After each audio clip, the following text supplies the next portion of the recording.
Back in 22 to commemorate the NBA's 75th anniversary, they released the top 75 players of all time. And it was a pretty comprehensive list that covered every single decade, including the modern one. But it made me think, in 22 years, what players are going to be on the NBA 100 list?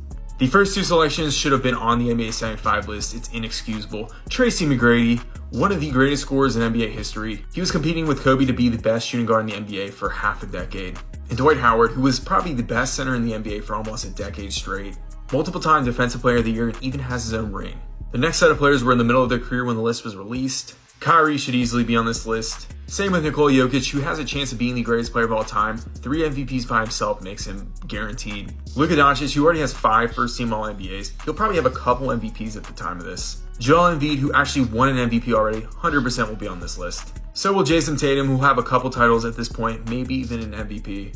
Same goes for SGA. The guy's probably going to win MVP this year. He puts up Jordan-esque numbers. There's no way he's not on this list. The next are a couple guys that are in between. It depends on how their career pans out. Donovan Mitchell is one of them. Same with Devin Booker. They both have a lot of career left, and they can definitely rack up the championships and accolades. Then we have a guy like Paul George, who puts up big numbers, has a ton of All-Star appearances, ton of All-NBAs, all defenses. I think he just slides in on this list.